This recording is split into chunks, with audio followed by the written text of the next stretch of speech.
here is how you get better tactically, is that you get a lot of input.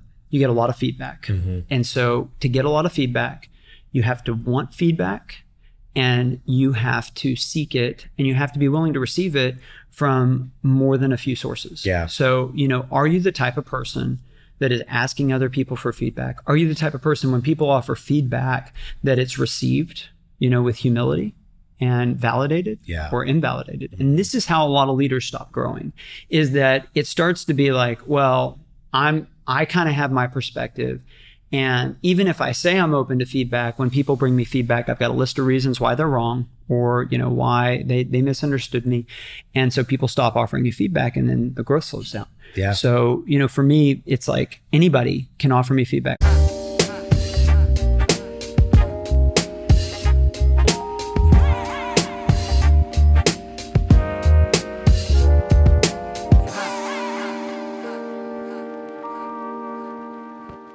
Hey, Michael, super great to have you here. It's really awesome to see people who are on the podcast circuit and have something different to say every single time. So welcome to the studio. Super glad to have you here. Well, thanks for having me, Chris. And I love doing podcasts, primarily because one of the things that I see as my calling in kind of the season of life is, as much as I can, sharing, what I've learned from the process. I feel like I've had been really privileged to be in a lot of situations where I was able to learn firsthand some things. And so if I can be a part of demystifying, the entrepreneurial experience for people, if I can be a part of sharing some of the things I've learned, and hopefully helping people learn from some of the mistakes I've made where they don't have to make them, then I love doing it. Yeah, which is amazing.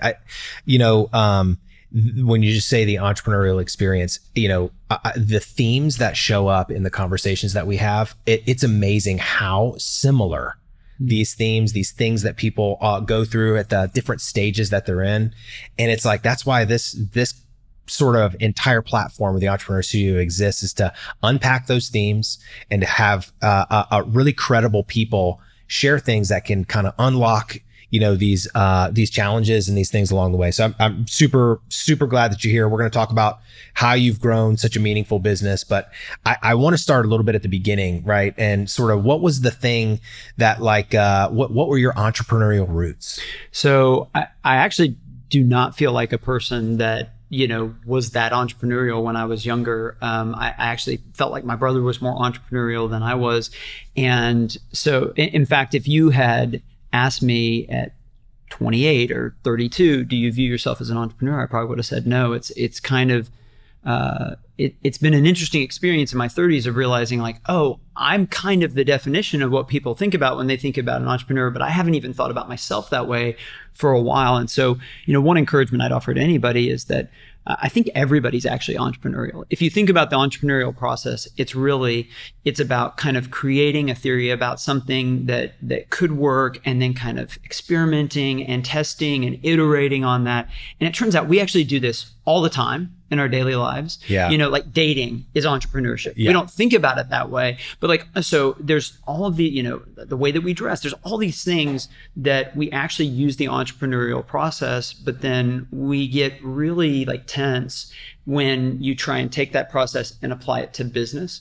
So one of the things that it's because money's on the line. Yeah, exactly. And all of a sudden we feel like there's some kind of, different magical way of doing things. Mm-hmm. So one of the most encouraging things I can offer to people is I didn't view myself as an entrepreneur for a long time. What helped give me confidence was, working with my brother and the feedback of some other people. And I think that anyone has the capability of being an entrepreneur, and most people are already using the skills that, being a successful entrepreneur requires in their everyday life. They just don't think about it that way. So it's really just helping people see, hey, the things that you already do well, it's mapping that to this different situation. And certainly that takes some time to figure out how to do that. But I think there's a lot of people that are capable. The world needs more entrepreneurs. And so I love being a voice of encouragement to other people of like, hey, you can do this, because there was a point in my life where I really needed that voice. Oh, that's really good. Well, we've got Simple Modern, this wasn't just for you. We use these all the time. And when it was like, hey, Michael would want to come, and have a conversation with us. I was like, okay, well, great. Well, we drink all their stuff. So I love it. Drink out all their stuff. So, but before you did this, did you have, other businesses that you'd done, or were there maybe other interests that you had earlier in your career? Sure. So I'll share my career arc, which is, I would say no entrepreneur has a typical career arc, but I certainly don't have a typical career arc.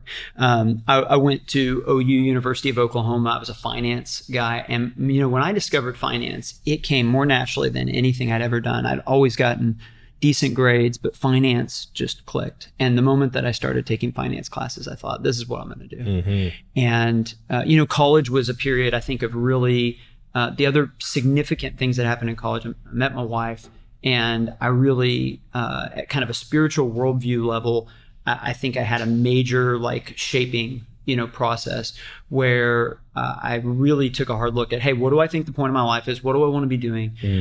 So college was really deeply formative. So I thought when I graduated, hey, I'm going to go and I'm going to, work in finance. I got married to my wife a week after I graduated. She was doing a bachelor's and master's combined in accounting, and she was, she's amazingly talented. That's a smart family, right? Accounting and finance. Yeah, there you go. And ironically, neither of us ended up using that, which is so funny. But she had another year left in her degree, and we were newly married, and so I was trying to figure out hey, what does it look like? What am I going to do right after college?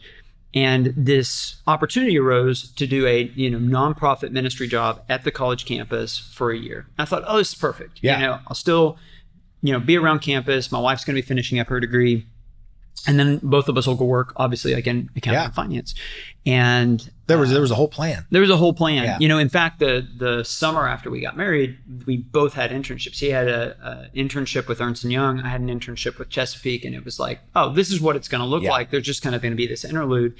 And then, I loved it. I unexpectedly just loved my entire work week being about investing in other people. Oh, wow. And I don't know that I'd ever done that before. And it's probably two things, Chris. It's probably one was you have your own self-doubt of does it make any difference? Am I able to make any kind of a difference in other people's lives? But then also there was a self-realization that wow, this actually brings out parts of me that I like better. Different jobs bring out different parts of our personality and our skill sets, and there were certainly things that kind of awakened in me that I really enjoyed. And so 1 year turned into 2. My wife went and she did work for Chesapeake for a year, and then after that second year, I thought, I want to keep doing this. So 1 year turned into 2, turned into basically 10. I spent my entire 20s in the nonprofit world. So wow. I raised my salary. And my first year, it was $18,000. I struggled to raise all $18,000. And yet it was a fantastic experience. So the foundation of my entire career was basically this nonprofit work and not having a lot of money, learning a bunch of new skill sets, but loving the fact that I was getting to make an impact in people's lives. Well, you developed a sales skill set right there. It's so funny because if you'd asked me at 30, could you be good at sales? I'd be like, I have no sales experience. Yeah, none at all. But I had to raise my salary. Yeah, exactly. Yeah, and even whether it's ministry or any other type of nonprofit work, what you realize is what you're doing is casting vision about here's how the world is, here's how it could be, and there's this gap. And here's how we can move towards the world that we all want to live in. And that's actually a persuasion sales function as well. It's also the essence of entrepreneurship. It's like recognizing a problem and leading a way through it. Exactly. Yeah. So anyway, I got to 30. I was, leading this in this ministry context. And my younger brother, he's about 2.5 years younger than me. He had started a one-person kind of internet marketing company and had done really well, but he wanted to start a kind of a bigger company. He wanted to really go for it. And so he approached me. There was this idea of an auction website. The company that we looked at was only in Europe, and he said basically hey, would you be willing to help me do this? And so for me, even when I was in the nonprofit world, I still loved paying attention to the stock market and doing, I still had kind of that itch that I wanted to scratch a little bit. So I said, sure, I'd love to nights and weekends help you with this. I helped him recruit some other guys as the kind of starting team. And we started this business in October 2009. And like I said, it's totally, like a part-time thing for me. Yeah. So over the next 13 months, it goes from founding to it has its first $1 million revenue day. And the process, was as crazy as you can imagine. When we started something, you're hoping maybe it'll be successful. Yeah, maybe. And for me, even I was just like, hey, it's interesting. So even just as a side project, I wasn't expecting a lot. And instead we had this company that just grew like crazy, like a weed. And so, one of the things I tell people, like I was the oldest person at the company at this point. I was 30. I was kind of the inmates running the asylum kind of situation. Like none of us knew what we were doing. We were honestly, we were so naive that we weren't even able to really fully appreciate the level of success the company was having because we just didn't even understand. Yeah, you had no context. Yeah, you just don't have a frame of reference. Look like a lot of dollars coming in. That's right. It's right. You don't have a frame of reference. And so around that same time, my wife and I got pregnant with our first, my son Carter. And there was this point where I'm kind of probably working 80-hour weeks at this point because I'm trying to run a major function at this startup that's growing like crazy. I'm trying to also lead in the nonprofit world with this organization that's growing really quickly. And I just realized I am not going to be able to be the kind of husband and father I want to be if I'm trying to do all of this in my career. So I need to make a choice. And after a lot of thought and deliberation, my wife and I felt like the call for me was into the business world. And that was still actually a really difficult transition for us because we had so much community and we were so invested in the work that we've been doing in the nonprofit world. Moved over full-time to the for-profit world, worked with my brother for several years. And during that time, we launched several additional businesses that kind of ranged from, colossal failures to fairly successful. But in the process of doing those things, we continued to learn a lot. And so by the time you got to about 2015, we had just done about as much e-commerce as anyone that, his name wasn't Amazon. It's really random, right? It's this company and a few people in the middle of Oklahoma that had just this tremendous amount of e-commerce experience. We'd shipped, I don't even know, 20 million packages, 30 million packages. We had transacted over $1 billion in revenue at that point. So we had learned a lot, but I felt a restlessness of I would really like to either go back into the nonprofit world or I'd like to start some kind of a for-profit company that just worked that was a different take. When I originally moved into the business world, I told my brother when I did it, I'm going to be here for 5 years and then I'm going back to the nonprofit world. That's not actually what ended up happening. What ended up happening was when I got to that decision point, there were a few guys that I had worked with that had approached me and said, hey, would you be interested in doing something with us? It's just kind of a side project. Yeah. And I was open to it because I just, really respected and enjoyed those guys. I had enjoyed working with them. And really all we knew, Chris, was that we wanted to do something we wanted really high quality products. We wanted to sell online. We really felt like we could do well selling on Amazon as our first channel. And we wanted the company culture to have this kind of thread of generosity. And I think that's about, anything else is revisionist history. People will ask you all the time.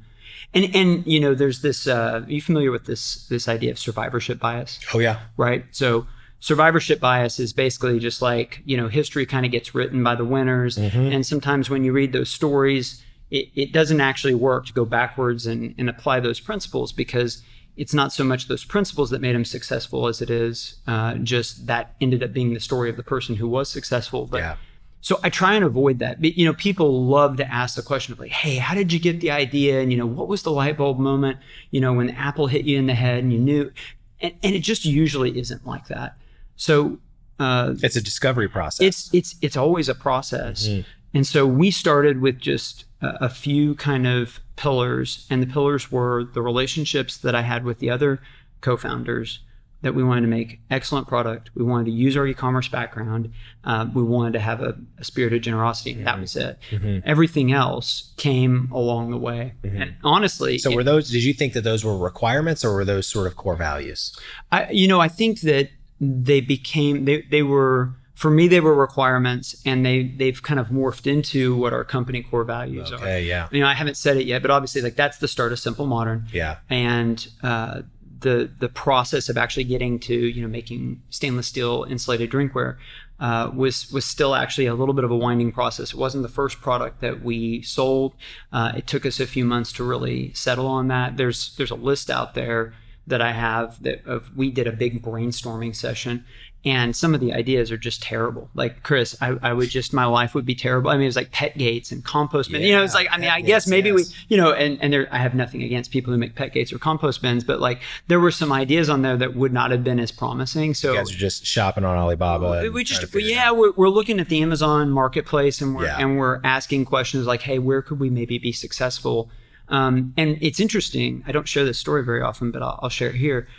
What I was looking at is I was looking at the Amazon kind of marketplace, because that's where we wanted to start. Is I was looking for what could we, sell that is defensible, that you have like some chance, because once you come up with something, even if you come up with something new, there's going to be a lot of competition from all over the world that's going to try and come and compete with you. So as I was looking at things, one thing in particular grabbed my attention. There was somebody in the United States who was selling personalized pet tags, mm-hmm. like where you can get your phone number and the dog or cat or whatever the name engraved on it. And I thought, man, that's really interesting, because anybody can, with an international manufacturer, whatever, can source these pet tags, but they're adding this layer of value add where they're mm-hmm. engraving it that makes it really hard to disrupt them. And it took me down this path of like, well, what are the product categories where that's possible, where you're adding value? You're not just putting something on a ship, in China or somewhere and bringing it over and saying, this is our product, but where you're really adding value to the process. And so that was one of the many things that started to push me down a particular way of thinking about product, and eventually how we've thought about drinkware, which is like a totally different conversation. But so that's the start of Simple Modern. Started in 2015, sold our first drinkware bottle in March of 2016. So we're, six and a half years in right now. And at this point, selling probably about 10 million bottles this year. Yeah, so at pretty significant scale. And different channels than Amazon. We can talk yes, about not just Amazon. Channels. You can't get to that number without basically selling in all of the biggest retailers in the world, and we've been really fortunate. Yeah, it's good. So I just want to break this up real quick. So your sort of first stage where you're in the nonprofit world and you're learning about people. Yeah. And there's a probably, what I want to do is I just want to like break these down and say, what was the lesson that you were able to carry into Simple Modern, right? And so like nonprofit, and then sort of bootstrapped, early stage, e-commerce startup, right? Multiple businesses, but in kind of that same ecosystem. What are kind of a lesson or a key lesson from each of those that you brought into kind of the Simple Modern? Yeah. So I think from the nonprofit world, here's a few of the things that I took away. Number one, I took away that the most important thing is people. And there's so many people that get into business that think business is about strategy, and it's about product, and it's about pricing. And to be sure, those things are a big part of it. But ultimately, business is about cooperating with, organizing, recruiting, motivating people. Yeah. And that the best entrepreneurs, the best businesses are great with people. And it is exceptionally hard to build a good business if you discount the importance of people. And I think in the process of being in the nonprofit world, the nonprofit world, my first team that I led, everyone had raised their salary, so it's like they're like even a step beyond the kind of at will employee. It's like they have like really had to sacrifice to get there. Yeah, they're all in. Yeah, exactly. I mean, it takes a tremendous level of commitment, and the entire job was about like, how do I cast vision? How do I motivate that is separate from money, and using money to get people to do things is like the basest way of doing it. Yeah. It's true. And like when I was in college, I was a fraternity president, which was another great example. It's like, you've got to learn how to motivate people when you can't just say, do this, because I said so, or you can't use money to get people to do what you want them to do, but instead you have to really intrinsically motivate them. Yeah. And so I got these opportunities to really learn, how do you do that?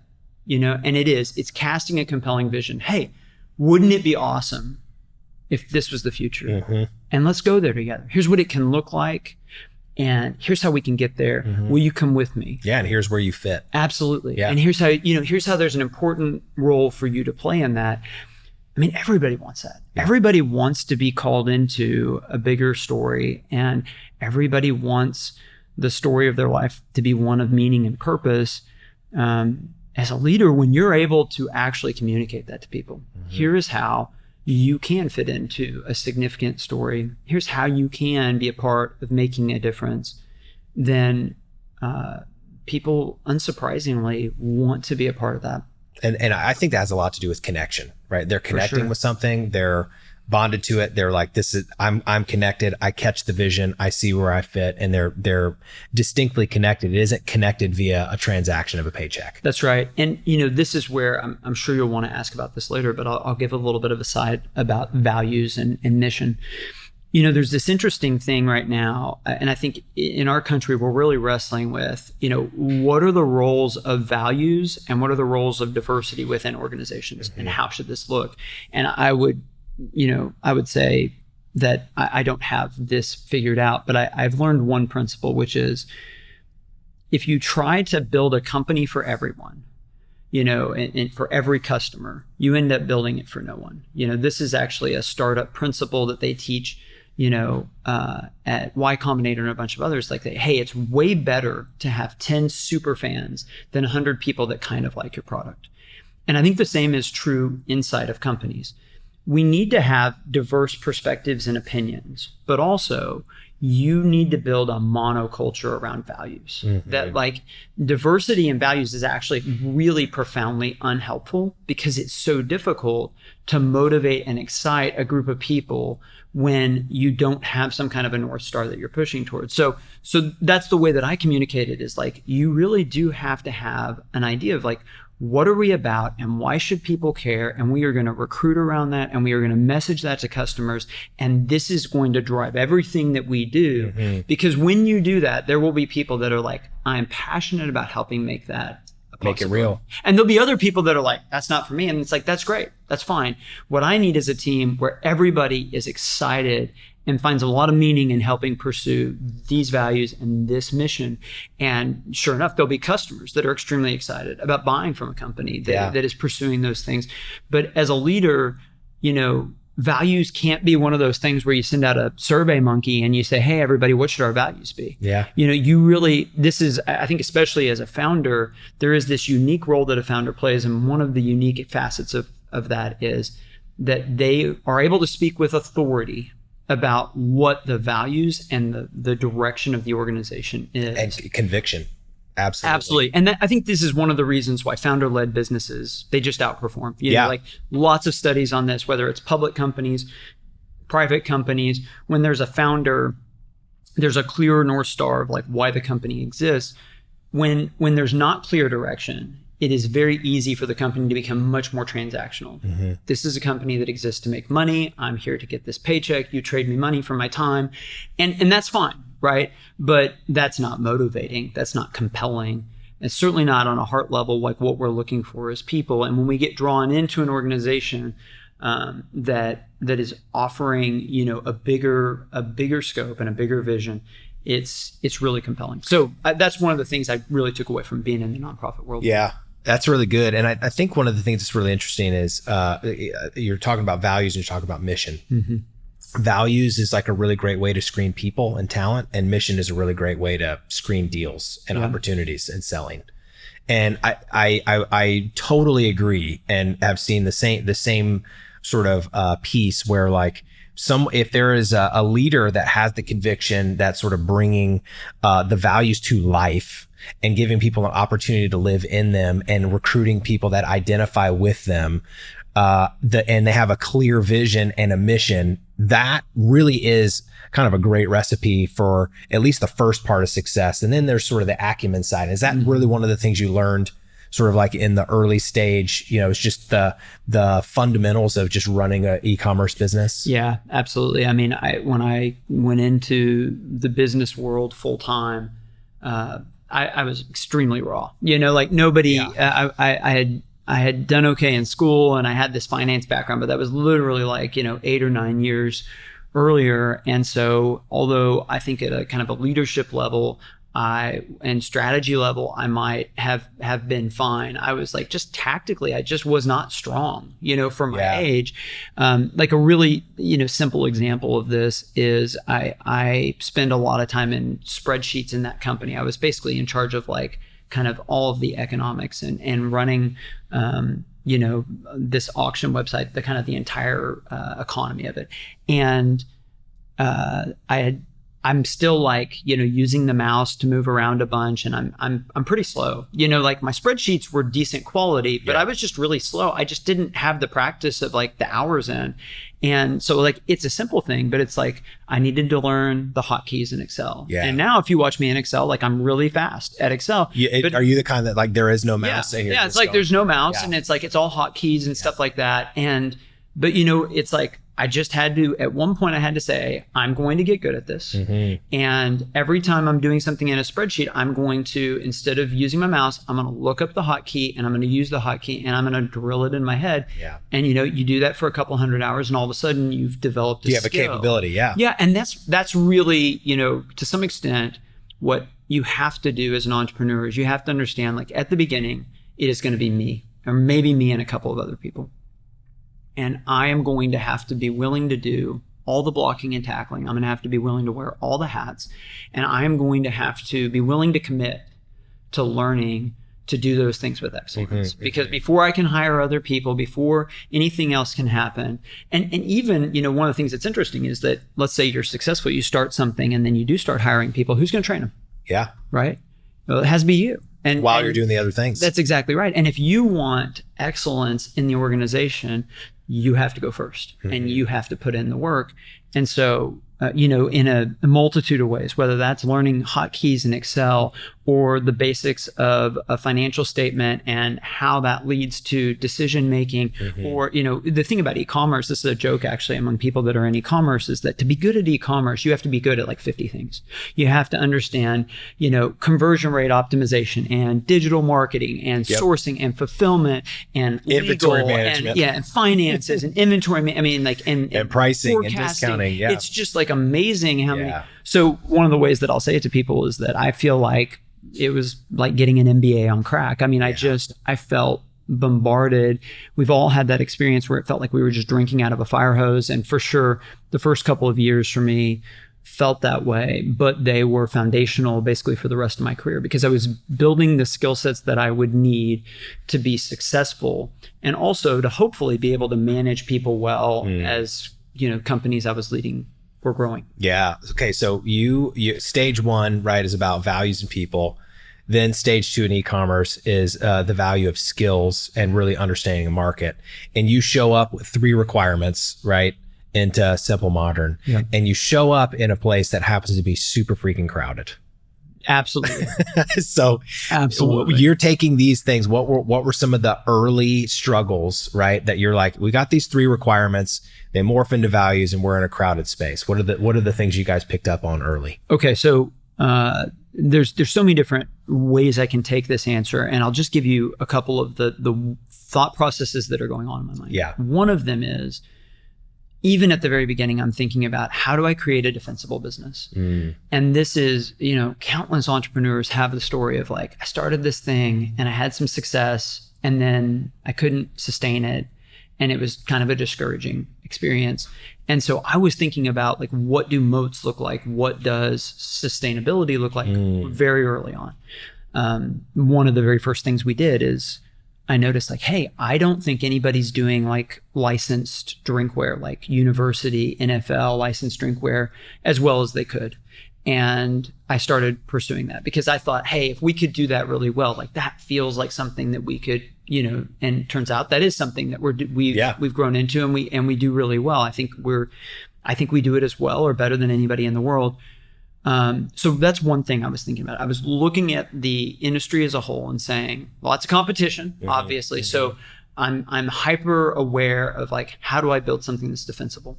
Another thing that was going on is we were looking at the industry. The industry was growing really fast. I mean, Yeti was just exploding. Hydro Flask is exploding. There's a lot of new people entering the market. And we were asking some questions about, hey, where is this going? And there was a little bit of a light bulb or aha moment where we realized these are like shoes. These are like handbags. These are like a watch. They are a functional thing. You know, we use it to drink water and to keep water cold or coffee or whatever. But also there's a real fashion element here. Yeah. There is a real expression element. And once we saw that, number one, I started to become a lot more confident about our long-term prospects because everybody doesn't want the same black water bottle, you know? And we started to say like, man, at this point, Yeti was still, everything they were selling was just stainless steel. Like the actual product was so exceptional that there was kind of this slowness of some of our competitors to really lean into ornamentation and differentiation because they were just being so successful with just the actual product itself. Yeah. So we started to lean into that really heavily early on, differentiation. And that combined with, we also kind of looked at the marketplace, and what we noticed was a lot of the established competitors were killing it in physical retail, but had not prioritized digital at the level that they could have. And also that some of our competitors had pricing structures that they needed to have for physical retail, but made them less competitive online. And this is kind of like a larger principle that maybe we can come back to it a little bit later. When you look at a market and you see lots of competition, or you see a really great competitor, we'll use Yeti in this case. Yeti's a several billion-dollar company. I admire the work they do with their brand. I think they're really well run.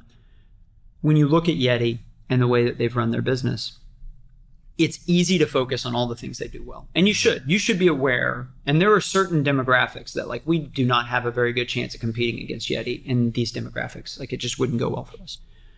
But there's also counter weaknesses that come with the strengths. The stronger that a company is or a competitor is in one particular area, there's a flip side of that coin, which means that they will be weaker in another way, or they will not focus, they will not compete with you well in another area.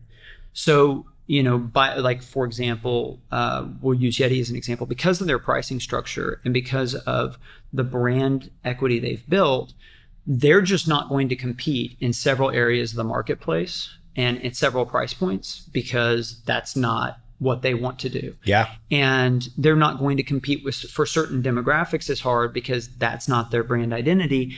And so when you look at a competitive marketplace, it's good to take stock of, hey, what are all the things that these firms that are having success, what are they doing well? But it's also good to say, where are the gaps? Where are the white space? Where are the things that they're not trying to do well? And sure enough, you'll almost always see, hey, there's room. There's room for someone else that's coming in and running a competent business to address some of these areas. So for us, we saw that with e-commerce, both in pricing and e-commerce. What it kind of came together as is like, hey, we're going to be digital first. We're going to have a lot of different choices. We're going to have premium quality at really affordable pricing. And that's going to be our thrust. And as we leaned into that, had almost immediate product market fit. Wow. And, you know, the process was kind of like, I buy 1,000 water bottles, we get them in, we sell through them in, you know, a month. I have to put another order in. It's like, well, man, I got to go bigger, you know, okay, I'm buying 5,000 this time. And then, you know, at the last second, I'm like, no, I'm buying 7,000. And then that night, you know, you wake up in a cold sweat, like, you What idiot. Yeah, why have you bought 7,000 water? You've only sold 1,000. Like, what are you thinking?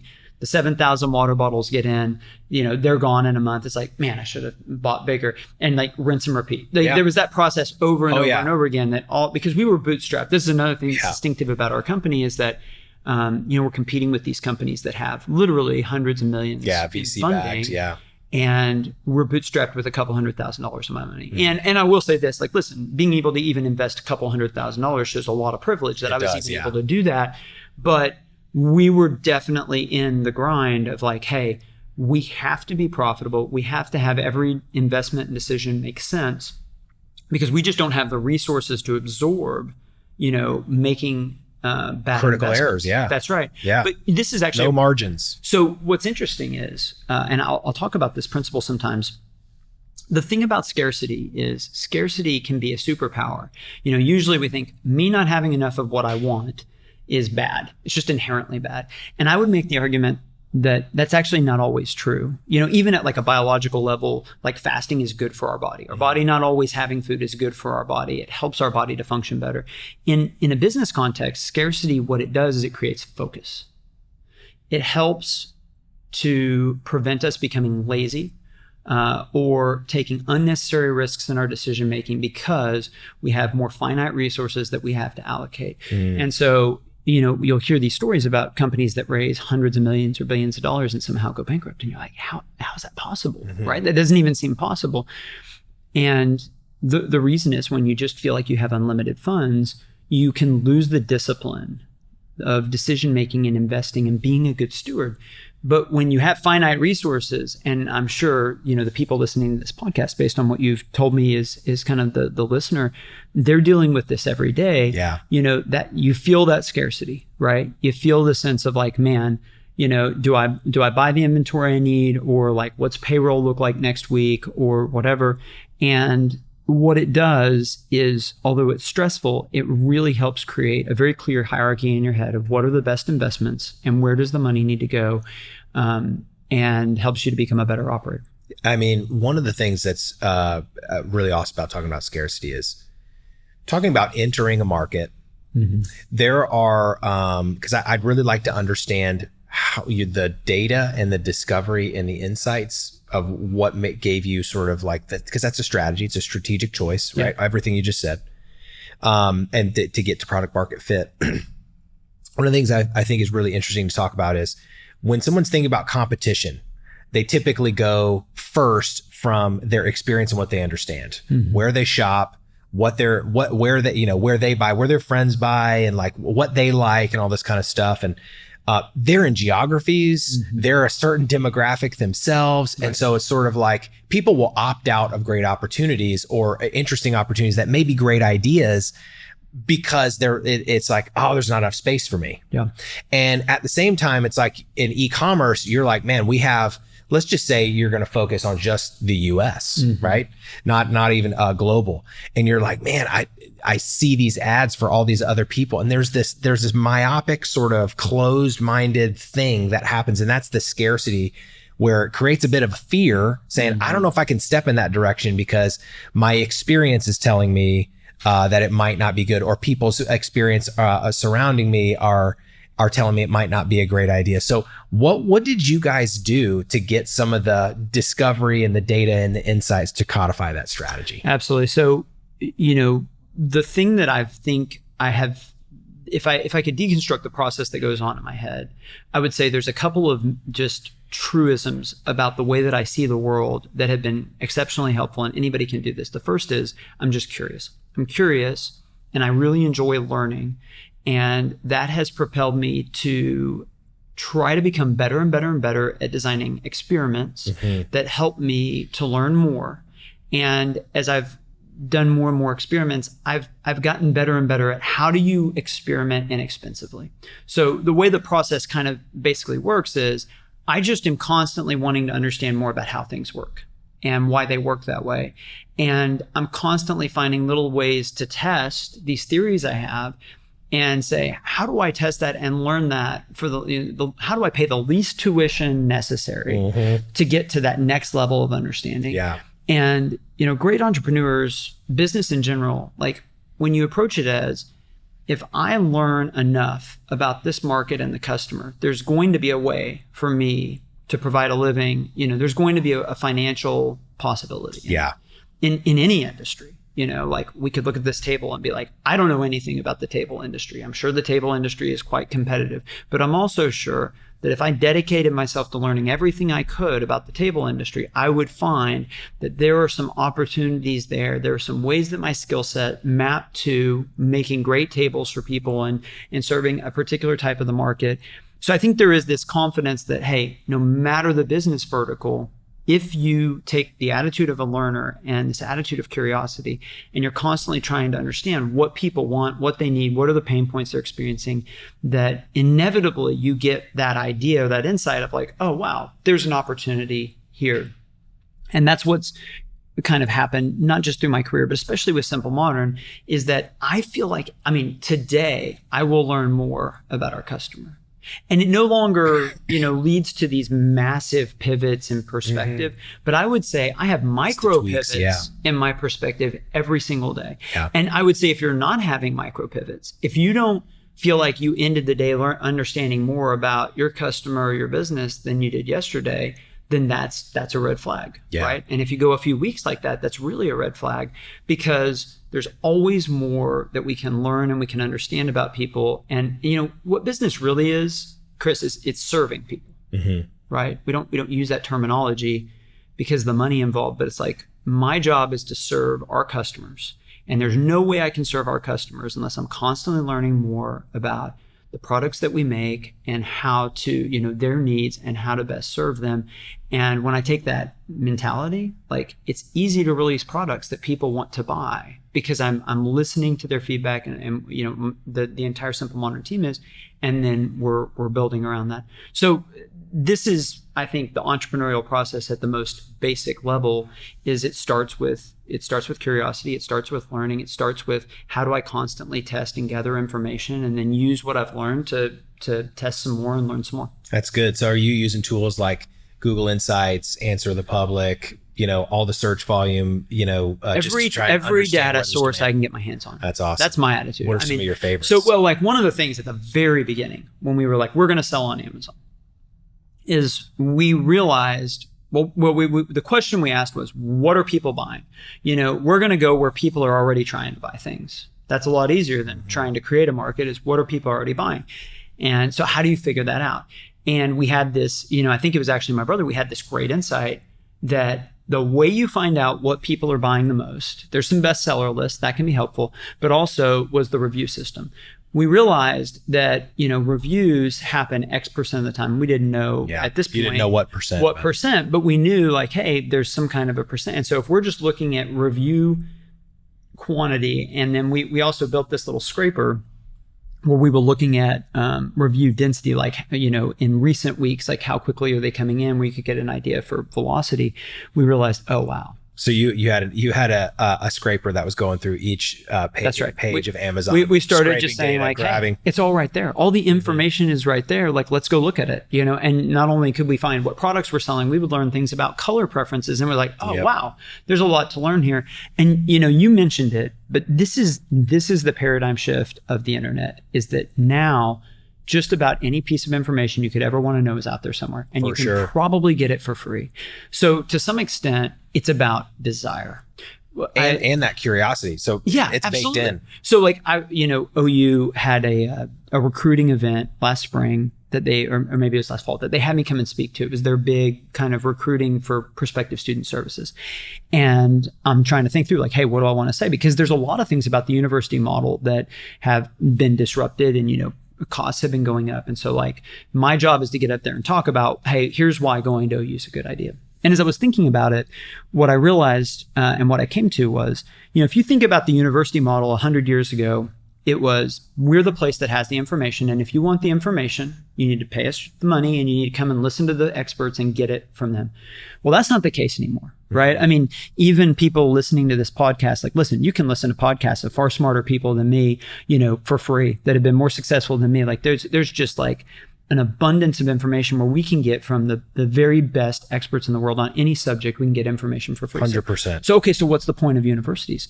Why is a university worth, $50,000? And what I shared with the families that were there was, it's a great investment if your time in college makes you love learning and cultivates a love of learning, because that's the skill. In a world that's awash with information, where it's all right there, it's about developing the love and the hunger for learning and the discipline of becoming a self-feeder. Like, that's actually the superpower. Once you develop that, there's really no stopping you. And it's one of the things that's fantastic about the world that we live in is that, it used to be 50, 75, 100 years ago, it was a little bit of a geographic lottery. Like if you're born in, if you're born in California, you win.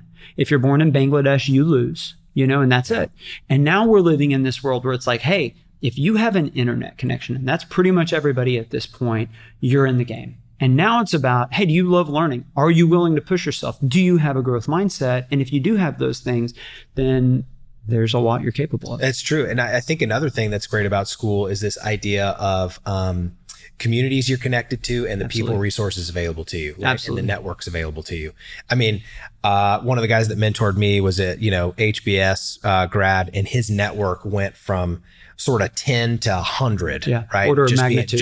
Just being a part of that ecosystem. So I think it's really powerful. Well, being digital first, right? So you guys, it's clear, right? Like you guys are in spreadsheet land. You're probably in other sort of, big query kind of like, we're scraping stuff, we're using Screaming Frog or whatever scraper that you built to try and sort of aggregate all this data. And you guys are getting insights and you're making certain choices and you land on drinkware. But the thing that I think is really powerful is you get this kind of initial sort of boost of sales that you were just talking about a couple minutes ago. But how did you get from sort of that the initial product market fit to kind of moving into scale? What are some of the things that started to happen in the business? What are some of the things that maybe even value centric that started to show up? Sure. Well, so the biggest thing that happened for us, I mean, we got a massive tailwind from licensing. So I had this insight or perspective that I'd shared earlier of like, man, I think we can do licensed insulated drinkware better than anyone. And I had this idea of like, what if you did something around universities? Like I still live in Norman. I'm in a college town. I'm like, I think that there could be a good market here. You could have filled the Grand Canyon with everything I did not know about licensing at the time. I mean, it was literally like, I get on Google. It is a complex world. I'm like, I know nothing. I have no contacts. I'm on Google and I'm just like, how do you get licensed? And I start the process of learning. And pretty much what I learned, I'll share the story. I pretty much learned you don't get licensed. That's the answer. The answer is it's an oligopoly basically. And like you don't get in and unless you have a brand new product or a brand new market, like they generally don't license you. But I was, naive and probably a little bit stupid. And to some extent, maybe entrepreneurship requires, like one of the quotes, like in, a test or two. Yeah, exactly. Like in Star Wars where he says never, Han Solo says, never tell me the odds. It's like, that's kind of has to be at least a little bit. Yeah. If you spend too much time as an entrepreneur thinking about all the ways it won't go well, then you'll never do it. And if I'd known what the percentage chances were that this was going to be successful, I probably wouldn't have gone after it. Unfortunately, I didn't. So I literally, we worked with this manufacturer that was making our other bottles to make some samples for OU. That was it. It was like, 7 tumblers. And I remember getting them in the mail and thinking, we've got something here. And the process to getting licensed, the first thing you had to do was get what was called a local license. If you lived within a certain number of miles of a university campus, you could get a local license. And I'm like, hey, I'm an OU alum. I teach there. Yeah. Surely this will be easy. Wrong. Even getting the local license was not easy. They wouldn't call me back. The way that I'll describe the licensing community is it's almost like there's this castle that you want to get in and the drawbridge is up and they're shooting flaming arrows at you and there's like alligators in the moat. Yeah. It's like nobody wants to talk to you because there's all these people that have this idea of, oh, it'd be cool if I, slapped an OU on it, people would buy it. And, there's 100 of those for every, 5 serious people. So anyway, I finally get a meeting with, I'll share this story because it's one of the funnier ones. I finally get a meeting with the licensing director at OU, a woman named Candace, who was, became a huge advocate for us in time. But I walk in there and I'm like, man, how do I create a sense of we're going places? And so we had a website, a Shopify website. And if you've ever had a Shopify website, when you make a sale, it gives this push notification. It's like cha-ching, cha-ching. Yeah. So I turned marketing up to a 10, and then I turned the volume on my phone on before I go in this meeting. And so as I'm giving this presentation, my push notifications are going off cha-ching, cha-ching, cha-ching. And after 7, I'm like, oh, I'm so sorry. That's just our website, and I turn it off. But it's like, I'm doing I'm pulling out all the stops of how do I make it look like we're going somewhere? I'm able to convince her to give us a local license. And then after I got this local license, again, I don't have any idea how stupid what I'm doing is. I call a friend and I'm like, how do I get this in front of Walmart or Sam's Club? And they're like, well, okay, let me make a connection. So they connect me to one of the agencies that represents brands to those organizations. Somehow they get a meeting with a buyer at Sam's Club who it just so happened, was literally looking for exactly what we were doing. And in the initial meeting, this buyer's like, I'd like to buy, like $7 million worth. And I'm like, that is awesome. That's fantastic. I can't sell any of it to you. I actually don't have any. I don't actually have any of these licenses, but I'm going to go get them. And so armed with this like buyer intent of a lot of money, I was able to go through the process of somehow convincing all these universities to jump on board. And that became, in the licensing world, that became a domino that led to, the NFL and Disney and a bunch of other things. But the number one thing that did was it gave me at least a little bit of visibility of like, okay, I know that I have a decent amount of cash coming from this program next year. And I was able to accelerate the hiring process a little bit. And we went from kind of 4 people to 10 people. And not only was I able to hire people, but I was able to hire people that I thought could be executives. Mm-hmm. Like I was able to hire people and say, hey, you're going to be doing the blocking and tackling. You're going to be, in the muck with us. But someday I think you can, lead and really, be leading a larger company. And so I was able to kind of recruit over my head. The story behind the people that we hired when I first decided that we were going to do Simple Modern, my wife and I had a date night and I told her, I really want to do this. And so she said, that's great. I support you. Let's make sure that we, hire the very best people. And we literally just brainstormed like who would be the first 15 people we could hire. That if we could hire them, we would. And we literally made a list. And so when we started to get the traction and we got this commitment from Sam's Club, I just literally started calling down the list of like, hey, I've got an opportunity and I'd like to talk to you about it. And so that helped propel us because we were able to build it. Now, to go all the way back to a principle we talked about before, there's still a lot of sales involved in convincing very talented people to join your team. So true. Every single person that joined our team took a pay cut. I couldn't offer their market value, Eventually they became co-owners and there was equity, but I mean, like what's that equity worth when you're tiny? It's not really worth anything yet. And so mostly it was giving vision for, hey, let's build something different together. Yeah. And I would love to do this with you. And here's what we're going to be about. And I think we have always recruited with our values as our lead foot and this vision of building something different. And that fortunately resonated with that group. And so we were able to go from 4 of us. We literally didn't have an office. We literally would meet in like the upstairs room of my house or Panera Bread. And then we had an office and we had 10 people. And it's like, okay, yes, we've got a legitimate company. We have a foothold. We've got something to work off of. So it was kind of a big break. But if we hadn't gotten that break, I think it would have looked different. Yeah. But we would have figured it out, but it's a fun part of our story. It's a big deal. Like there's typically some sort of anchor that you get initial traction on, like, Microsoft, it's that first IBM deal, right? For you guys at Sam's Club, right? There's this, like, I got a contract and I'm not 100% sure how to do that. You get an order like that. It's kind of like, man, this could sort of make us or break us. And then one of the things that I think is really interesting is, this idea of selling, like the selling that you talked about to recruit these people. Mm-hmm. There was a placeholder between I've got a little bit of initial traction and I'm selling on values and I have to convince them. There's a space between the money that motivates them and something that was a carrot that was hanging out that was like, I want to do this because, and what that sort of brings people together. And that's some initial traction for growth right there. What was sort of the secret sauce or the thing that you started to kind of catch on when you realized what you learned early was that people matter? Yeah. And you got this sort of nexus of people and initial traction with the business. Yeah. How did that start to sort of foster at scale growth? So I think that and I think I'm answering your question. Like what I'd start with is, what's quality of life? Like what everybody's after is quality of life. That's good. Right? Everybody's after that. And I think the way that this plays out is that, we think, hey, if I had more money, I could convert that into quality of life. And to be sure, you can do that. What I've learned, and this is one of the secrets of like when you become more wealthy, is like actually the conversion rate is not guaranteed, and it's not so good for a lot of people. Like it's not so easy to convert, more wealth into higher quality of life. And then you say, well, what are all the things that drive quality of life? Because like money in and of itself doesn't drive quality of life. You think money will drive quality of life because money can help you get to the things that do. It's like, well, the things that drive quality of life are that I feel like my life matters and it's a part of something that matters.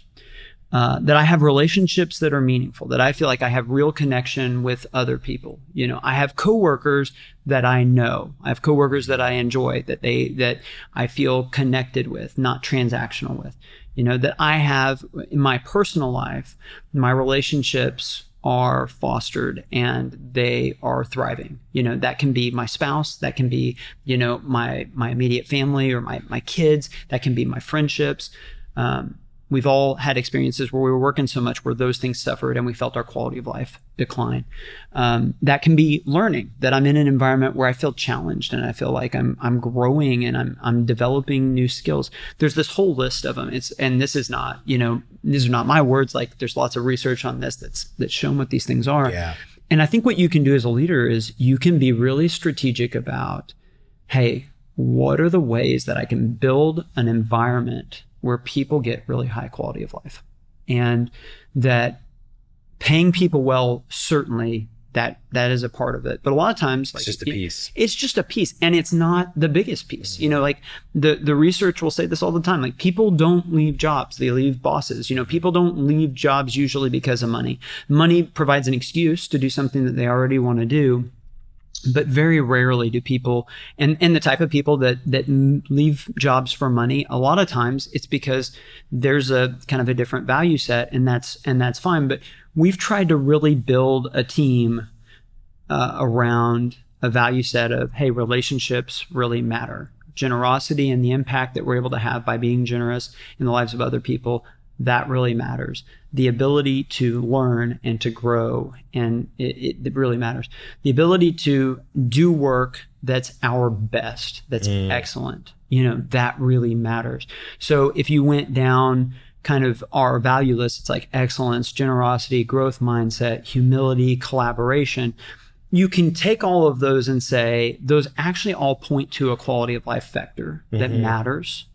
And so we recruit around them. Like some people, that's not going to necessarily feel like the most compelling set, although I don't think people are that different. I think most people are like, yeah, I want the people I work with, everything being equal, I'm going to have higher quality of life if I feel connected with them. Yeah, so true. Like everything being equal, I want to be able to say what I spent my week doing made the world better in some way. And I can see that. I can draw a straight line from how I invested my hours and like this making a positive impact in the life of other people.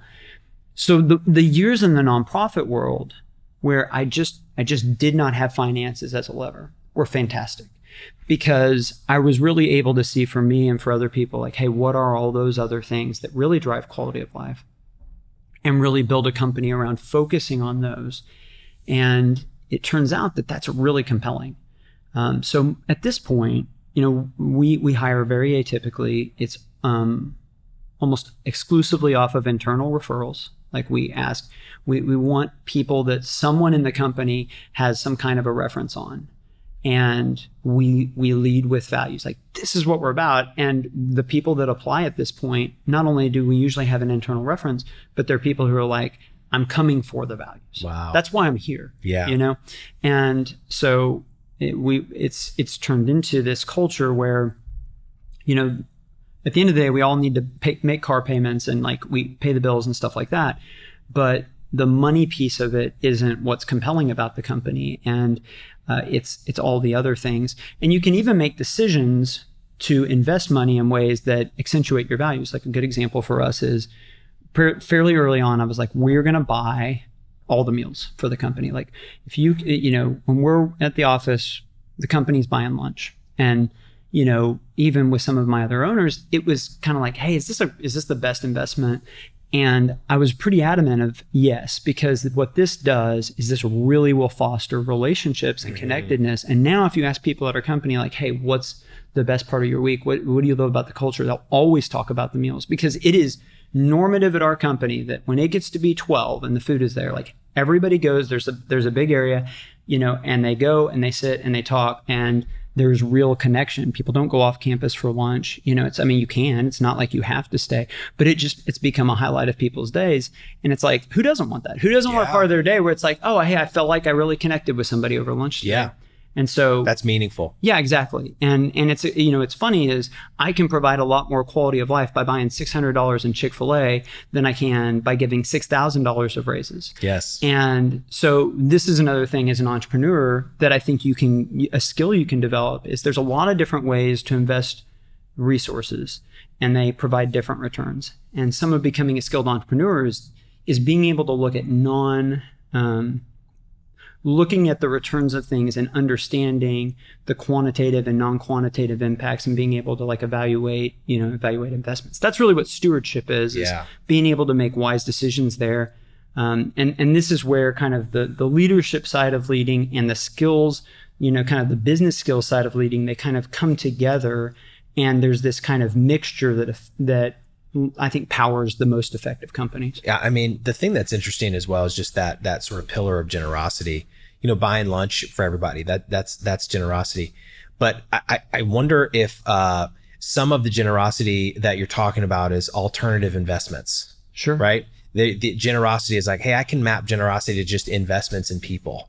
Mm-hmm. What are some of the other sort of things that you're saying are normative for you? And for Simple Modern, what are some other sort of generous things that you're like, I am so proud we were able to do this? Yeah. So some other examples of trade-offs, like on Tuesday mornings, we will have a all hands meeting where myself or one of the other leaders in the company will just speak about company values or something that's more developmental. Jeremy Kubicek from Giant has come in and done several leadership development times. We'll break out into small groups to discuss kind of a leadership principle or how we're trying to grow in a particular area. And so it's like, well, okay, that's whatever, an hour out of the work week or an hour and a half out of the work week for everybody, and we do it every single week. But what we're really doing is we're investing in them. Another good example is, what are your expectations around work hours? And this is one of those things, and I want to be really clear about this. Like, the way that we do it at Simple Modern is not the right way. It's a way. Mm-hmm. I don't think there is a right way. Yeah, there's wise and there's foolish. There's not right and there's trade-offs. I think what I really push people to do is, and I push people in our organization to make their own decisions. I don't want to make decisions for them, but I push them to have well thought through thought processes about the trade-offs of why they're doing it. So another example is, how many hours is normative for people to work in your company? This is an area where some companies it's like, hey, it's 35, 38. Some companies it's 60, it can 70. It can really, the mileage can really vary. And so an example of how you think about generosity is, the more you ask, the more that you're willing to hire to reduce workload on your team. That's a form of generosity. Right? It's like, if you only have to work 40 hours, if your expectation is 40 hours instead of 48 or 45 instead of 55, right? Because the company is willing to hire another person and have less profitability to have a more distributed workload, that's a form of generosity. Mm-hmm. And so I try to think about it holistically like that there are a lot of different ways that we can invest resources to try and make the experience of the people that work at the company better. So when we think about generosity, Chris, the way that we describe it is it's holistic. It's everything you have open hands with, and you say, I want to use the things that I have for the benefit of everybody, not just one particular group, but everybody. So I want our team to experience generosity. That's the free lunches, that's being poured into, that's an environment where, their development and them, their growth as a leader is important, and, a whole host of other things, right? But I want to be generous with our customers. How do we charge the most affordable prices we can? That's a form of generosity. Yeah. We could charge a heck of a lot more for our stuff than we do. One of the reasons we've grown so fast is because people are a little bit like, okay, how in the world are you selling this at half the price of somebody else? This is as good or better. What are you doing? It's like, well, that's a form of generosity, and it's a form that a lot of people have responded to. They're like, okay, yeah, I want to buy from you. You can be generous with your community. Like one of our pillars is we give 10% of profits away within the company. There's a lot of giving that happens, from the owners and outside of the company, but inside of the company, we give 10% away. We have quite a few nonprofit partners, both locally, and then we have a pool of money that's equally distributed among all the employees and given away. So it's like, okay, that's generosity with your community. We have a lot of partners. We have manufacturing partners. We have partners that help us to sell into mass retail. We have partners that help us with fulfillment. Like there's a lot of people involved in running our organization that don't have Simple Modern on their W-2. And there are opportunities all the time to be generous with them. We had a situation with our primary manufacturer where a valve in one of our straw lids, something got changed and it made it where you couldn't drink well out of it, which is kind of a problem if it's a straw lid, right? It's like my water bottle is not as helpful if I can't drink it. And there were a lot of different ways that we could have approached that situation. There was certainly a spectrum. And what we really tried to do was find a relational and partnership-oriented mentality. And listen, it required generosity. Mm-hmm. It certainly cost us money, and it certainly cost the organization a lot of time, but it was another example of how our relationship with that manufacturer and the partnership is actually stronger as a result of demonstrating generosity. So, the way that I sum it up for people is like, hey, generosity is not as simple as, are you writing checks to charities? Now, it should include that. But if you take a narrow view of generosity, like that's not really what we're aiming for here. It's a big deal about how you're doing it. Yeah, exactly. And how comprehensive the view. So like even this, I filed this under generosity, right? Like it's the middle of the day. There's things I could be doing. Why am I here talking on this podcast? Yeah. It's like, well, because I can give away some of the things that I've learned and some of these perspectives. And hopefully there's people listening to this where it's like, oh, that was helpful for me. And that helps me for sure to be more effective. Well, okay, that's a form of generosity. It's why I do the adjunct teaching at OU, because it's like, it's not the paycheck. It's not a lucrative profession to be an adjunct professor, but like, it's that I love being able to give away the experiences and the information that I've learned. And so I'm constantly asking, in all of the different kind of areas of my life and areas of the business, like, what does it look like? Not surprisingly, when we have that kind of mentality, people tend to want to reciprocate that. Mm-hmm. When people experience generosity from you, they're like, hey, how can I help you? How can I? And so it's kind of a virtuous cycle. One of the things that a theme that I've picked up on with you is that continuous improvement is a big part of your life. Sure. So I want to ask you two questions. Okay. The first one is about being an entrepreneur, and the second one is about being a leader. Sure. And the first question really is about what is, because you've overcome a lot, you've learned a lot, the continuous improvement, these themes, the pillars that it seems like there's so much that you've conquered. Mm-hmm. Okay. And I know that sounds pretty weird. And you're like, please, conquered, Right. But this idea of continuous improvement, I think it'd be really helpful to say, as an entrepreneur, what is something you're currently working on that you're like, what? I don't have this yet, but I want to improve here. And how are you thinking about doing that? Because I think there's a lot of people as entrepreneurs that they're facing an issue and they haven't conquered it yet. And there's learning lessons, but then there's also like, Mike has conquered a lot of stuff, but he's still trying to improve. He's still trying to figure something out. What is something that, how are you approaching an improvement area, both as a entrepreneur, and then I can ask you as a leader? Well, I think there's a ton of areas, because the reality is I can get better in literally every single area of my life. And so there's not an area where I'm like, I'm good, I'm done, and I think that's health. Health is saying like, we're never there on any area, not in a discouraging way, but just saying like, hey, there's always room. One area that's really obvious to me is like managing my own emotions is so much of the game. Like you think business is about strategy. It's less about that than people. You think it's about managing people. It turns out it's less about that than managing yourself. That starts with, do I have the ability to manage my own emotions and my own thought processes? So much of being successful it comes from compounding. It comes from, like you're saying, making little improvements over time, staying the course, people wanting to work with you. And so much of that comes from steadiness. Like, are you a volatile person? Are you an angry person? Are you putting too much stress on yourself? Or can you manage the internal tempests and in a way that not only with making decisions on your business or how you treat the people that you work with or how you treat your family or how you're treating yourself physically, that it is sustainable for an extended period of time. I know a lot of business leaders that are thinking about the exit. Like, what does the exit look like? How close am I to the exit? How do I get there?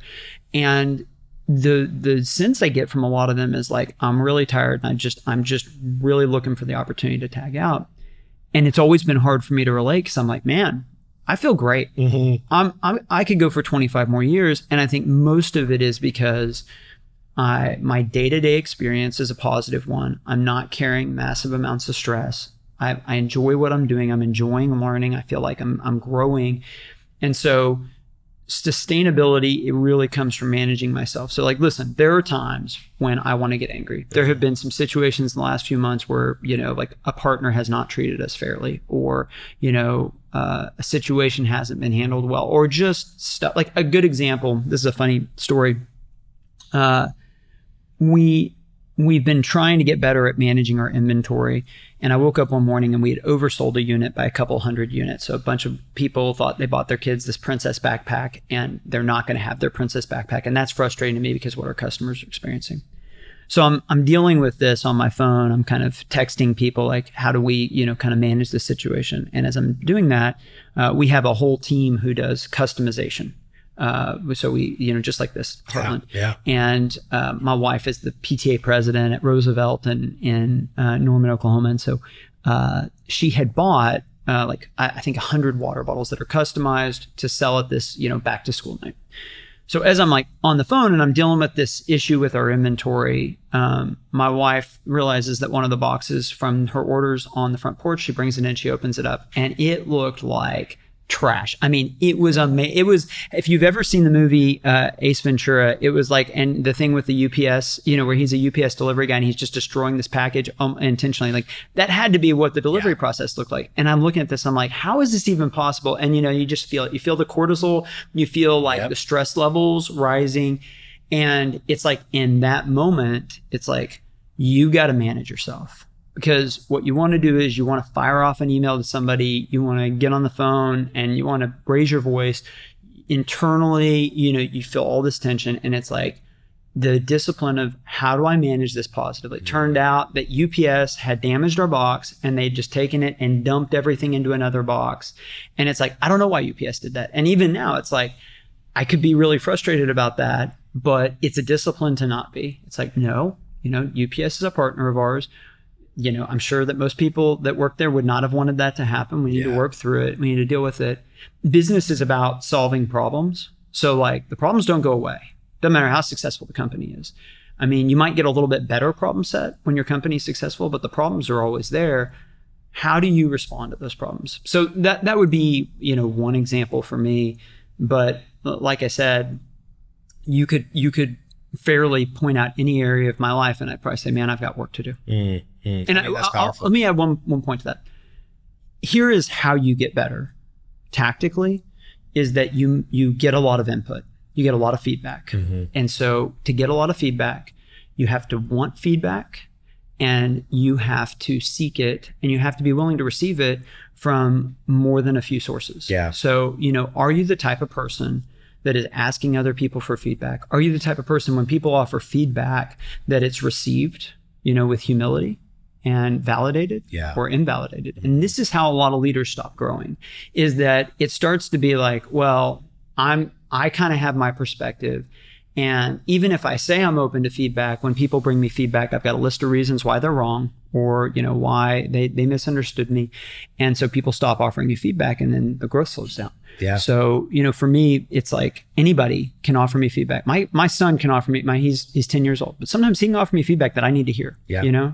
Just the fact that he's 10 and he's my son doesn't mean that his point of view is invalid. Sometimes I lose my temper and I should apologize, you know, and it doesn't matter who it's coming from. And I think so creating an egalitarian perspective toward, you know, people giving you feedback, it's valid no matter where it comes from. And it's helpful if you'll view it that way. Yeah, I think that is key. And the thing that what you just called out was the difference between sort of a fixed mindset and a growth mindset. Sure. And it's that right there is like, if you can't take feedback, are you listening to customer feedback? You know, are you listening to personal feedback? Can you do those things? And if you're not listening to them, you've made a choice, and it's likely a choice to not grow. And I think that there's other roadblocks that people, you know, entrepreneurs and operators go through. What are some of the roadblocks that maybe you have either given feedback to others about, or that you recognize in yourself that are sort of growth roadblocks?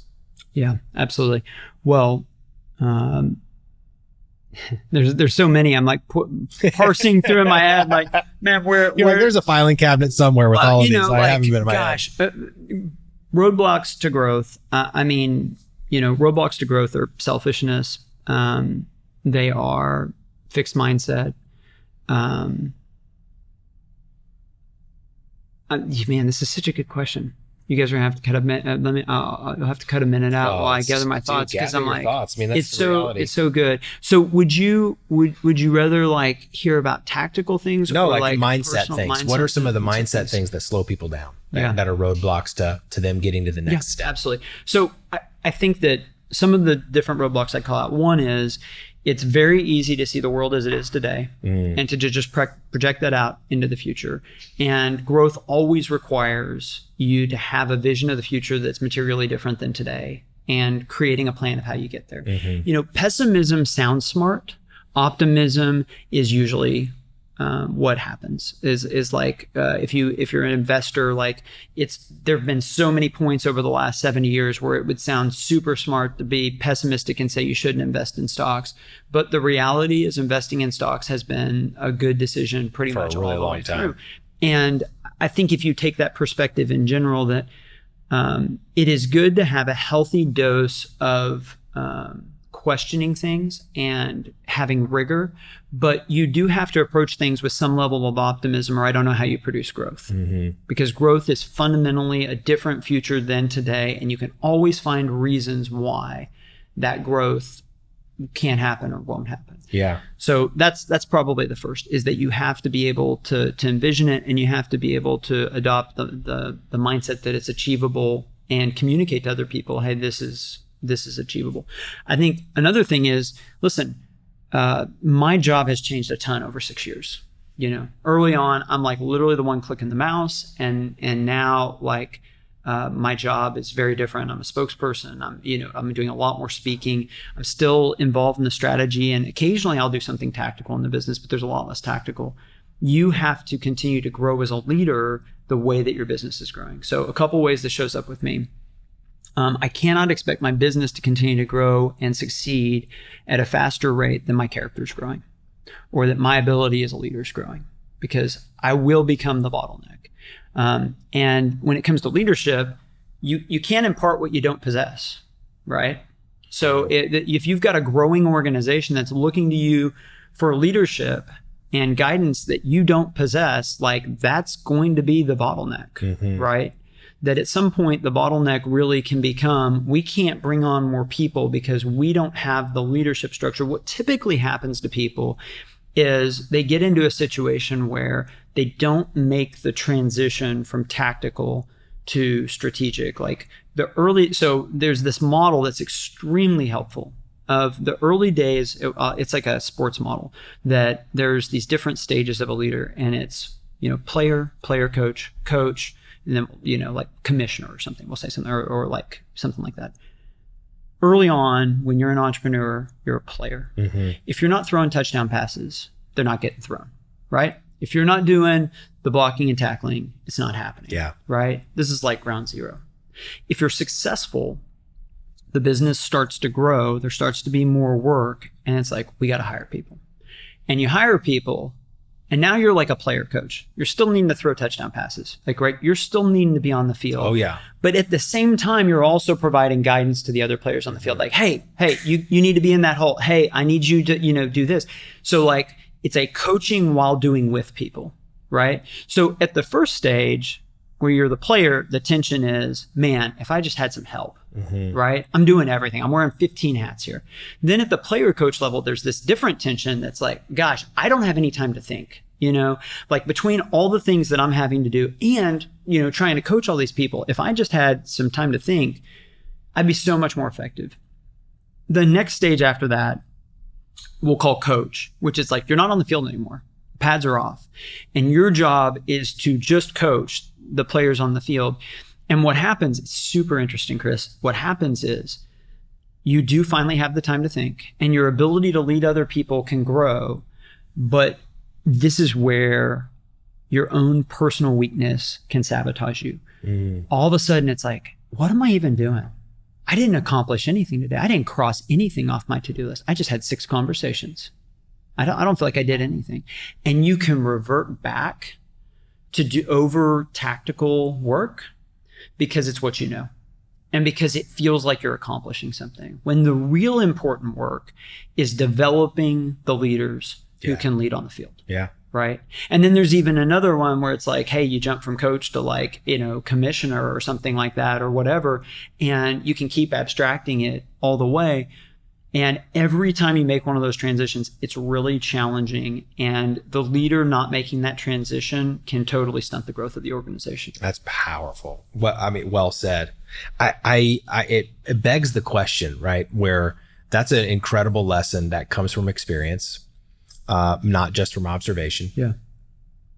And I just wonder what would be maybe the number one thing that you would say to not Mike in the nonprofit world, but first startup, first leadership role, Mike, what would be the one thing that you'd be like, the most important thing you need to know, or the most important thing you need to think about, or what is the number one thing that you'd say back to that guy? Yeah, I think I would say you need more humility and you need more growth mindset. And I think I would go back and give myself that feedback at just about any step in my career, that I would have benefited from more humility and I would have benefited from having an even deeper desire to grow and develop. And, going all the way back even into college, I was, kind of famous for, I had a couple classes. I literally only showed up on test day and I didn't open the book except for the night before the test and I got an A. And I wore it like a badge of honor. And now I look back and I just think, what stupidity, what a waste. Yeah. Like the person I cheated was myself. The fact that I had the ability to learn where I could do that. And then I just squandered it for years just skating. And so I see that going all the way back into like high school and college of like, man, I could have learned so much more. The humility piece is just developing leaders are really difficult because they're so excited about the future. Yeah. And because they're so excited about the future and they're so excited about leading, they can be very critical of whatever leadership they're under, and I tried not to be, but I think there were certainly times along the way where I've been under other people's leadership that I've been overly critical because in my own mind, I would have done it better. And that's not a helpful perspective at all. And so I think as I've grown, as we grow in humility, it makes us better leaders. It makes us more relatable. We're people that, others want to be around. A really simple principle here is how much do I say I versus how much do I say we, right? And continue to be on that path and, continue to have days where it's like, man, I want to continue to grow in this area. So there's a lot of areas I've mentioned, but those would be the first two. Oh, that's powerful. We've learned a lot about the company. We've learned some about you and how you think. I want to ask you some rapid fire questions here to learn a little bit more about you. Let's go. All right. What would I find inside Mike Beckham's tumbler? Tumbler, you'd find smoothies in my tumbler. You'd find water in my water bottle. Oh, that's great. What about inside your cocktail shaker? My cocktail, unless I was on a trip to China, you probably wouldn't find anything in my cocktail shaker. I literally have one in my house. We have this great cocktail shaker, and I don't think it's been used a single time. Why China? Well, we have manufacturers that we've worked with in China, and like one of our manufacturers, he's really into very nice wine, and so like I'm just not a drinker in general. And then I go on these business trips, and like he's bringing out all this nice wine, and I'm just like, no more wine. So anyway, not a big cocktail cocktail guy. That's like a visit to Napa. You're like, I don't want any more. Yeah, I'm done. How many simple modern cups do you think you have in your house? Too many. It's funny, when we first started the company, it was like, these things are awesome, and I'm like hoarding them. And then, now it's almost like a biblical plague of like insulated drinkware. Like it's just everywhere I look. Probably 150. All right. Well, okay, there you go. Well, which holiday other than Christmas time do you see the biggest spike in sales? It depends on the product. We do really well in back to school, which isn't actually a holiday, but we've done exceptionally well with kids items, and then we do really well like Valentine's Day, Mother's Day, stuff. All right. Yeah. Super cool. Yeah. What's the most speaking of feedback, what's the most unusual product selection hold on, I'm gonna re-ask that. Speaking of feedback, what's the most unusual product suggestion you've ever received? Oh my, I don't know. I'd have to think about that. I get a lot of inbound stuff that is interesting and questionable. The ideas abound. I think once people see that you can make something, they'll bring ideas to you that are not necessarily relevant. It's funny. Okay, so this is actually like, when you work with manufacturers in other countries, they're making products for you, but they don't really understand the market the same way that you do. And so like, I remember one time I was having a conversation with someone that owned a pretty big business overseas, manufacturing stuff. And I'm having what I think is like a very serious, like strategic conversation with him, and there's a little bit of the language thing, but I'm feeling like we're really connecting. Yeah. And he's like saying, yeah, I understand. And then he's like, I want to show you something. I'm like, this is gonna be profound. I don't know what he's about to show me on his phone, but it's profound. And he literally pulls out his phone, and it's a water bottle with a fidget spinner on the side. And I'm like, I don't think actually we're having the same conversation right now. That is the best. Fidget spinner on the side. Very trendy. Very trendy. So you're an OU grad and, repping the colors today. Who's the best OU quarterback of all time? Oh gosh. I think most people would say that attitude, they'd go with Baker. And but I think Bradford for me is probably the best. Yeah. Like I remember I was so into OU football during that period. I rewatched like every game one summer or something from that 2008 season, and I counted like 7 bad passes that he threw the entire season. It was just like amazing. It was an amazing season. He was so accurate, and he's a PC North Panther. So yeah, that's where I went to high school. So representing the high school. All right. Well, when you're not out on the podcast circuit, where might we run into you any given weekend? Yeah, absolutely. So you're either going to see me out and around with my family, and I try to be really active in my kids' lives, or you might bump into me on campus, or you might catch me at a Thunder game where we just announced a partnership with the Thunder. Oh, that's great. I'm pretty fired up about the new era of Thunder basketball. I'm a Thunder fan and OU football fan. Yeah, definitely. Well, which entrepreneur inspires you most? Man, that's great. I really feel like I can learn from so many different entrepreneurs. And then I kind of shy away from the kind of full-throated hero worship of any. I mean, these are just people, And this is one of the things. I am just a guy. Like I feel like I've learned some things, and I feel like I'm happy to share that. But like I'm just a guy. Yeah. And so like Elon Musk is just a guy. Bill Gates is just a guy, and these are people that have their own flaws. But I do try to learn from the aspects of what other people have done. But what's interesting, and this goes back to like the feedback idea, there's this kind of culture right now of like, oh, we got to look at the 5 richest people and learn from them. It's like, man, if that is the way you're thinking about growth, that is so limited, right? Forget the survivorship bias. It's just like so limited. Like they're not situated like me at all. Like I want to be able to learn from my wife. I want to be able to learn, from the newest customer support hire at our company. I want to be able to learn from the guy that follows me on LinkedIn and gives a point of feedback about something I put. It's like that's what I want to learn from. So I think that I have an inherent admiration for anyone that is going through the entrepreneurial process, that is putting themselves out there and is actually going through the process. And I feel like not only do I admire that, but I feel like I can learn from anyone that's going through the process. That's powerful. It's like the man in the arena. Yeah, absolutely. I love that quote. Yeah, so absolutely. Good. Well, what's next for you or maybe Simple Modern? So the big project right now is we are literally, as we speak, we are starting to make the first units domestically for Simple Modern. So we've invested. Oh, that's awesome. About $6 million. We're going to be able to make plastic water bottles domestically. We have a program we're delivering for Sam's Club here in like a month and a half. And so it's really exciting. Everybody on the team is going to work at least a day shift on the production line. So it's a really fun project to bring to fruition, that we're bringing jobs in manufacturing here, and also going to make better products and be able to give a better value proposition to customers. So excited about that.